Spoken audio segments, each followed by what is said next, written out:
WGAL News 8 begins with breaking news. This is crazy. It's just happening too many times. Like, when are we gonna matter? Dozens, if not hundreds of people in the streets of Lancaster reacting to the deadly shooting of a man by police. Good morning. I'm Lori Burkholder. Those demonstrations continued overnight, causing damage to downtown area. Let's look live now outside the police station. Quiet right now, but that was not the case just a few hours ago. WGAL News 8's Matt Barcaro kicks off our team coverage live downtown with what he saw overnight. Matt? Good morning, Lori. In that intersection you just saw, there had been a dumpster that some of the protesters set on fire. We'll show you that video in a minute here. But first I want to take you to the outside of the Lancaster City Police Station. This is where a bulk of the protests happened yesterday evening into the night, and then also into this morning. There was a core group of protesters who refused to leave, and those were the ones who caused some of the damage to the police station here. This is the ramp where police say about 100 or so of the protesters locked arms and walked up the ramp, getting closer and closer to the police station. Police say that's when they used tear gas to try to break up that group. While this was going on, the protesters used things like rocks and bottles. Even this planter, it's empty. They ripped out the plants that were in here to throw in the direction of police. Now we want to show you that video of what happened this morning. This was around 2:30 this morning, as some of the protesters were still here protesting the police, demanding police accountability and not getting out of the way. There was that dumpster that was set on fire. Some of the protesters we saw were detained by police, and police were doing their best to disperse them to get some calm, because these protests did last several hours into this morning. They're also coming back live here right outside near this ramp where everything was going down. Someone sprayed this into the concrete. Rest in power, Ricardo Munoz. Now, Munoz is the man who police shot and killed yesterday, and that is what led to all of these protests. So let's go to Corinne Lillis, who has more on the shooting and what happened. Corinne? The district attorney's office will investigate whether the use of force in this case was justified. This is protocol in these types of cases. Here's what we know so far. Police released body cam video of the incident overnight and identified the man police shot and killed as Ricardo Munoz of Lancaster. Police say it's Munoz in the video who ran at police while holding a knife before officers shot him. Police originally responded to a home on the 300 block of Laurel Street that was around 4 yesterday for a domestic disturbance in progress. Any loss of life, regardless of how it happens, is devastating. A large crowd later gathered at the scene to protest. The windows of some police cars were smashed. The demonstrators later marched to the police station to continue their protest, which turned more violent overnight. Back to you, Lori.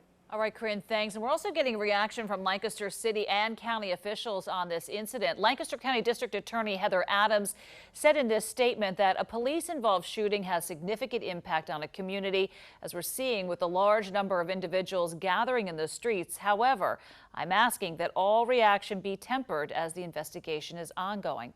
And Lancaster Mayor Deneen Sirachi also said this, that this has been a heartbreaking day for our city. I grieve for the loss of life and know that there are more questions to be answered as this investigation continues. And we'll have more on this throughout the newscast this morning. Now let's switch gears and check on the forecast. I know you're tracking some storms for elsewhere in the country, but for us, we're looking pretty good, right? Real nice week setting up, Laura. Yeah, today is looking fantastic. In fact, we'll start out this morning with clouds, but they're clearing. So clearing skies, lower humidity, and plenty of sunshine once we get into the afternoon. Currently at 65 in Lancaster, 68 in Lebanon, Harrisburg, and Carlisle. We have 66 in York. Your 12-hour forecast calls for those clouds to peel back this morning, revealing mainly sunny skies through the afternoon. It will be breezy, winds out of the northwest at about 10 to 15 miles per hour. Today's high is 78 degrees. You see it there on the 12-hour forecast. Then temperatures fall into the 60s this evening. We could even see some 40s overnight tonight. I'll have those details coming up. Now we'll go for a check on traffic with Corinne Lillis. Good morning. Good morning, Christine. Good morning, everybody. Monday morning commute, pretty quiet so far. We have no accidents to report on the majors or back roads, so a nice time to head out the door, especially if you're headed out Franklin County. Actually, this is a Lancaster County shot, 30 at 741, and that looks good there. Here's Franklin County, 81 at Route 16. Also pretty quiet north and southbound. Might see a little bit more volume on the Beltway, 83 at 13th Street, but nothing to slow you down at exit 42. Drive times right now outbound from Harrisburg, typical to Lebanon, Lancaster, and to York on 83 South, a 20-minute commute. That's your Lancaster Toyota traffic report. Back to you, Lori. All right, thanks, Corinne. Happening today, we'll get an update about the state of the pandemic in Pennsylvania from the Secretary of Health. That news conference is set to begin at 11:30 this morning. And moving forward, the Department of Health will publish coronavirus numbers reported over the weekend on Mondays. The most recent report we have is from Saturday, when the state added 920 new cases and also 25 new deaths. York County had a triple-digit case count. Since the pandemic started, there have been more than 143,000 cases and 7,862 deaths. Also today, Giant pharmacies will start offering drive-up flu shots. Yeah, you can pull up to a designated area and participating Giant parking lots and get your flu shot without even leaving your car. The flu shots are free with most insurance plans, and there is a list of participating stores online at giantfoodstores.com/flu shot. You can look there. You can get your drive-up flu shot until October 17th, and doctors say it is possible to get coronavirus and the flu at the same time. And people who live in Philadelphia will get the chance to have one last outdoor celebration before the weather gets cold. Starting today, the city is tripling the capacity limit on outdoor activities to 150 people. There's still, though, a 25-person limit for indoor gatherings. Democratic state senators will be meeting today to talk about the impact the pandemic has had on the arts, cultural, and historical institutions in Pennsylvania. This is a virtual hearing, starts at noon, and you can watch that on the Senate Democratic Caucus's Facebook page. 3 kinds of Lebanon County businesses you have until tomorrow to apply for money from the first phase of CARES Act funding. They're nonprofits, those in the hospitality and tourism industry, and also those with fewer than 100 employees. Another round of grant applications will open on October the 15th on LebanonCountyCares.com. Sunoco has to reroute part of its Mariner East 2 pipeline, which runs through the Susquehanna Valley. The Department of Environmental Protection found that the pipeline spilled 8,000 gallons of drilling fluid into a wetland in Chester County last month. That fluid also fed into a tributary of Marsh Creek Lake in Downingtown. And Energy Transfer, it's a company that owns Sunoco, says it will work closely with state officials. The Mariner East 2 pipeline runs through Cumberland, Dauphin, Lancaster, and Lebanon counties here in the Susquehanna Valley. And right now at Harrisburg, police are looking for the person who shot at a car with someone in that car. That car was hit around 10:30 yesterday morning, right in the area of 4th and Woodbine Streets. Police tell us there was a fight in that area when the shots were fired. 2 bullets hit the car as it was traveling north on Turner Street. The driver crashed into a garage near Turner Street and Wharton Alley, but no one was hurt. And in York, a 25-year-old man is expected to recover from being shot.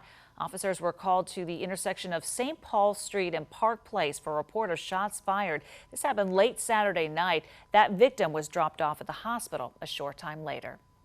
President Trump will be traveling to California today to be briefed about those wildfires that are burning there and across the Pacific Northwest. Dozens more people died over the weekend, bringing the death toll to 35. And tens of thousands of people remain evacuated from their homes. And that smoke from the record large fires that's now being seen in states across the country as well as in Canada. Meanwhile, along the Gulf Coast, they are prepping for a hurricane. Tropical Storm Sally now expected to strengthen into a hurricane before that makes landfall early tomorrow. This is a new video you're seeing from Mississippi, where people are removing their boats from marinas or taking them to higher ground. A worker there says some people are calling it quits for the season altogether. I actually had quite a few customers recently tell me that they're going to wait until after hurricane season's over. They found places for safe harbor to put them until after hurricane season. That way they don't have to worry about moving them consistently. It's better to be safe and sorry, get your vessel out, and first and foremost is life. Yeah, those people are going through so much right now, but are we going to see any of the storms? Go to Christine for that. Good morning. Good morning, Lori. The storm will mainly be over the southeast over the next several days. In fact, through the end of the week. If it does start to merge with a cold front at the end of the week, we could get a little rain, but that remains to be seen. Right now, let me show you the latest track on Tropical Storm Sally. It is expected to become a hurricane later today and make landfall tonight into tomorrow as a Category 1 storm. Now, the storm will move very slowly, posing a huge flooding risk. There could be double-digit rainfall totals in parts of the southeast and Gulf Coast. We also have Paulette right now, which is right over the island of Bermuda. The eye is right over the island, and it will be moving away from Bermuda. Renee, still out there over the open Atlantic waters. Tropical Storm Teddy has formed, and now that 70%, I have to change that. That is now Tropical Depression 21. Boy, we have very, very active tropics. So here's your bus stop forecast for home today. We're looking for clearing skies this morning, falling humidity levels, plenty of sunshine when you come home, and a high of 78 degrees. It will be breezy today, but a beautiful Monday, Lori. Back to you.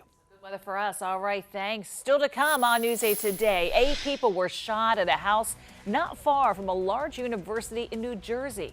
And police in Los Angeles are offering a $100,000 for information that leads them to the gunman who shot 2 of their own. And then coming up at 6:22. Campaign efforts ramp up as Election Day draws near. I'm Matt Pritchard in Washington with a look at each candidate's strategy.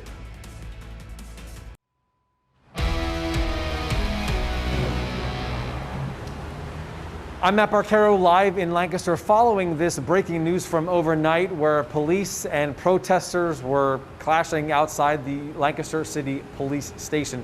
They were here demanding police accountability after a shooting yesterday afternoon where a police officer shot and killed a man who was charging at him with a knife. Some of the protesters, not all, but some, stuck around late into the night and grew destructive. You can see this is actually a part of a brick that was thrown at the police station here. And some of the windows here were shattered, including also the glass door of the police station. There's also a dumpster that was set on fire outside, also fireworks, and a lot of other destruction that has been cleaned up already this morning. We'll be covering all that has happened overnight to bring you up to speed with this breaking news throughout the morning. Lori, back to you. All right, Matt, thanks for that. And the Berks County District Attorney will be holding a news conference about a police-involved shooting in Reading. Police responded to a 911 call about a man with a gun yesterday morning. The DA's office says that man kept pointing the gun at officers despite being told to drop it. And that's when officers shot that man once. He is in critical condition. No officers were hurt. A shooting near Rutgers University, New Jersey, left 2 people dead and 6 others injured. That shooting happened at a house not associated with the school early yesterday morning. Nobody connected to the school is among the victims. And in California, there is a $100,000 reward to help find the person who shot these 2 Los Angeles County Sheriff's deputies. Those deputies were in their car near a train station on Saturday night when investigators say someone walked up to that cruiser and fired several shots and took off. The victims, a 31-year-old mother and a 24-year-old man, are said to be doing well in the hospital and will likely recover. Coming up on WGAL News 8 today, it appears a deal is getting closer to happening to keep access to TikTok in the U.S., but time is running out. Also ahead, we are tracking the presidential candidates in swing states this week ahead of their first debate later on this month. And low chances for rain, really a real comfortable day today. For the week, really looking good as we look live over Harrisburg. We'll check in with Christine. She's got the details on your forecast coming up next.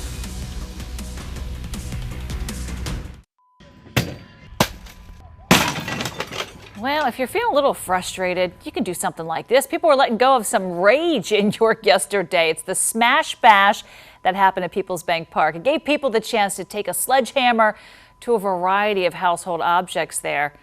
Get some frustration out. You know, the nonprofit Home Improvement and Furnishings resale store donated these items that were either damaged or they couldn't sell in order to be bashed. So lots of people getting out some frustration.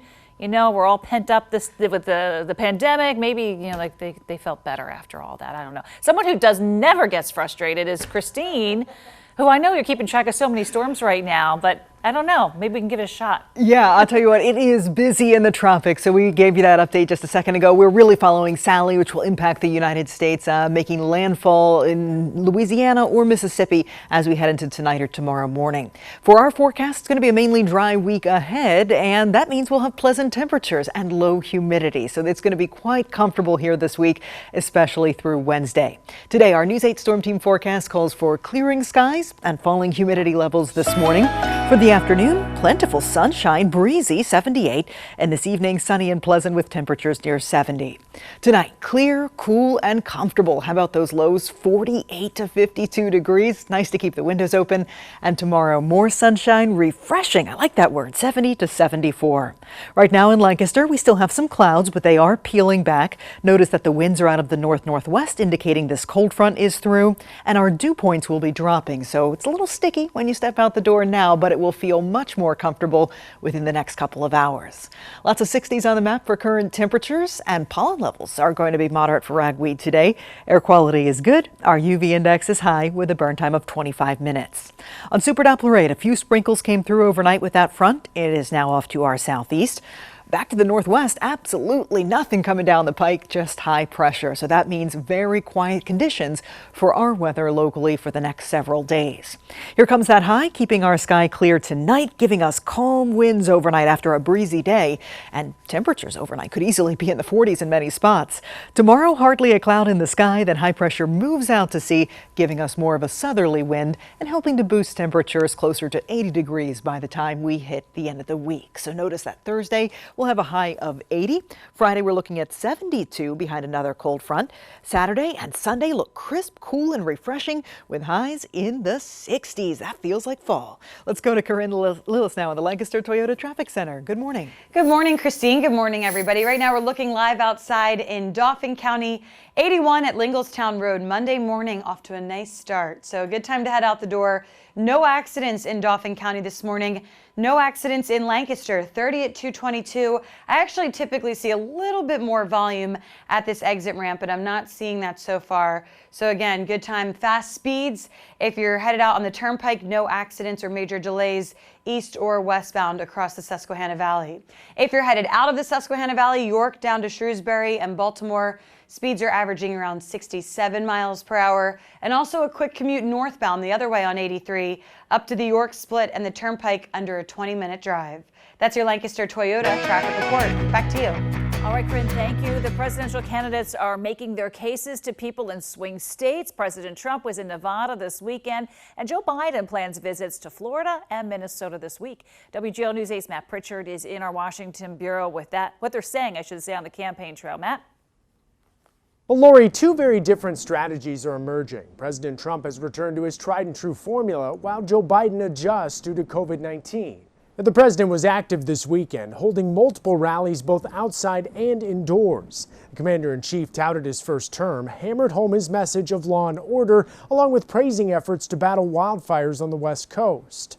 As for Joe Biden, his campaign has scheduled events in Florida this week, following several virtual campaign stops in Arizona.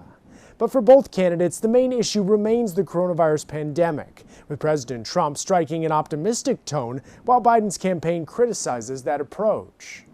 Having a vaccine is good, but we're rounding the turn regardless. We're rounding the turn, and it's happening. I mean, it's happening. You see it.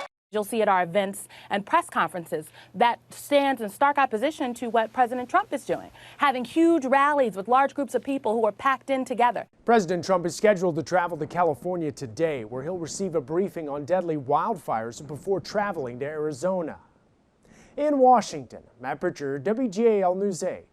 Well, TikTok may soon have a new owner here in the U.S. The current Chinese-based owner of the app, ByteDance, is moving forward with a deal with the company Oracle. Microsoft was also in the running for this. The Trump administration says the app's alleged collection of user data is a threat to national security. So if TikTok's not sold by Sunday, President Trump says he'll shut off access to the app here in the U.S. Coming up next on WGAL News 8 Today, you may have some trouble finding your favorite type of candy for the fall and winter holidays. Well, more on what's happening there. Also ahead, most people are downloading their music online these days, but a surprising number of people are turning to an old school method to listen to their tunes. Well, more on that. Let's head to the break with those lottery numbers for you. Stay with us. We'll be right back.